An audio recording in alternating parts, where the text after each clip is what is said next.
നമസ്കാരം കൂടാതെ ഞാൻ പീറ്റർ ചോൾ. ഇന്നത്തെ പുതിയ വീഡിയോയിലേക്ക് ഏവർക്കും സ്വാഗതം. അതായത് 15/5/2026 വെള്ളിയാഴ്ച രാവിലെ റബ്ബർ വില നോക്കുമ്പോൾ വീണ്ടും ഉയരുമെന്നുള്ള പ്രതീക്ഷയിൽ മിക്ക റബ്ബർ കർഷകരും. ഇനി കോട്ടയം ബോർഡ് വില നോക്കുമ്പോൾ RSS സ്പോക്കിൽ 262, RSS പൈക്കിൽ 258, ISNA 20 211, ലാറ്റക്സ് 60% യാർഡ്സിൽ 162.75 പൈസ. ഇതാണ് രാവിലത്തെ കോട്ടയം വില. ഈ കൊച്ചി വില നോക്കുമ്പോൾ RSS സ്പോക്കിൽ 262, RSS പൈക്കിൽ 258.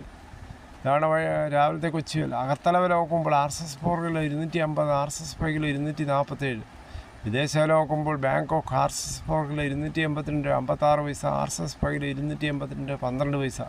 ഒട്ടുപാൽ നോക്കുമ്പോൾ 80% DRC ഉള്ള ഒട്ടുപാൽ കിലോ 157, 60% DRC ഉള്ള ഒട്ടുപാൽ കിലോ 117.75 പൈസ.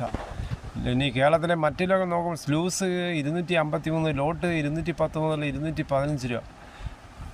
ഇനി കർണാടക വില നോക്കുമ്പോൾ RSS 3 257 50 പൈസ, RSS 4 257, RSS 5 250, ലോട്ട് 217. ഒട്ടുപാൽ നോക്കുമ്പോൾ 153 രൂപ.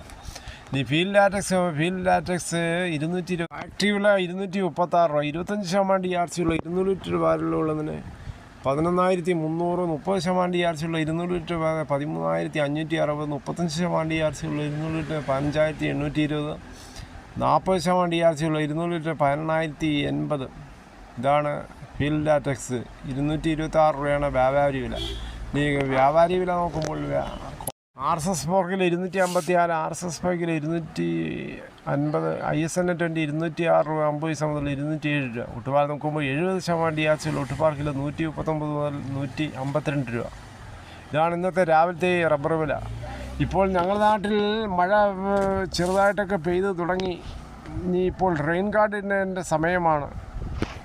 റബ്ബർ ടാപ്പിംഗ് ചെയ്യാൻ ആഗ്രഹിക്കുന്നവർ ശരിയായ കാലവർഷം തുടങ്ങുന്നതിന് മുമ്പ് റെയിൻ ഗാർഡ് വേണ്ട വിധത്തിൽ ഇട്ടാൽ നല്ല രീതിയിൽ നമുക്ക് ടാപ്പ് ചെയ്യാം, അല്ലെങ്കിൽ ലീക്ക് സംഭവിക്കും.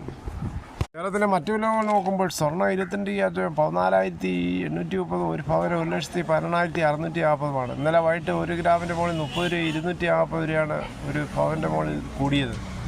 തേങ്ങ ചകരിയില്ലാത്ത മുട്ടത്തേങ്ങിലോ 75, പച്ചത്തേങ്ങ 35, കുരുമുളക് അൺകാർബിളിലോ 705, കാർബിളിലോ 725, പുതിയത് 695, ചുക്ക് ബസ്റ്റ് 300, മഞ്ഞൾ സേലം 155, വെളിച്ചെണ്ണ ലിറ്റർ 380, കൊപ്ര എടുത്തപടി 147, അടയ്ക്ക പുതിയത് 390, കാഞ്ഞിരക്കുരു 1,880, ജാതിക്ക തൊണ്ടോടുകൂടി 300, ഗ്രാമ്പു 815, നാടൻ 920, കാപ്പിക്കുരു 35,500, നെല്ല് കിൻഡിൽ 2,500. UDFിൽ പ്രശ്നങ്ങൾക്ക് വിരാമമിട്ട് ഇപ്പോൾ മുഖ്യമന്ത്രി സ്ഥാനത്തെത്തിയിരിക്കുകയാണ് VD സതീശൻ. 1,00,000 പേരെ അണിനിരത്തും പ്രമുഖരെത്തും VD സതീശൻ. മന്ത്രിസഭയുടെ സത്യപ്രതിജ്ഞ വൻ ആഘോഷമാക്കാൻ UDF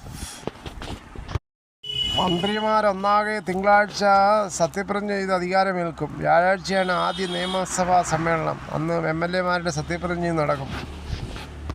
ഏറെ വൈകിയ പ്രഖ്യാപനത്തിൽ നിർണായകമായത് ജനവികാരവും ഘടകകക്ഷികളുടെ നല്ല നിലപാടുകളുമാണ്. VD സതീശനെ മുഖ്യമന്ത്രിയായി നിശ്ചയിച്ച കാര്യം 3 മണിക്കൂറോളം നീണ്ട ചർച്ചയ്ക്കിടെയാണ് കേസ് വേണുഗോപാലിനെ അറിയിച്ചത്. അനുനയിപ്പിച്ച് ഒപ്പം നിർത്താനുള്ള നീക്കത്തിൽ പ്രിയങ്ക ഗാന്ധിയും പങ്കുചേർന്നു. VD സതീശൻ ക്യാബിനറ്റിൽ കോൺഗ്രസിന് മുഖ്യമന്ത്രി ഉൾപ്പെടെ 11 മന്ത്രിമാരായിരിക്കുമെന്ന് സൂചന. സ്പീക്കറും ഡെപ്യൂട്ടി സ്പീക്കറും കോൺഗ്രസിൽ നിന്നായിരിക്കും. എന്തായാലും ദൂർത്തൊഴിവാക്കി നല്ല രീതിയിൽ ജനങ്ങൾക്ക് വേണ്ടി ഭരിക്കട്ടെ എന്ന് ആശംസിക്കാം. ഇതോടുകൂടി ഈ വീഡിയോയുടെ പൂർണ്ണമാകുന്നു.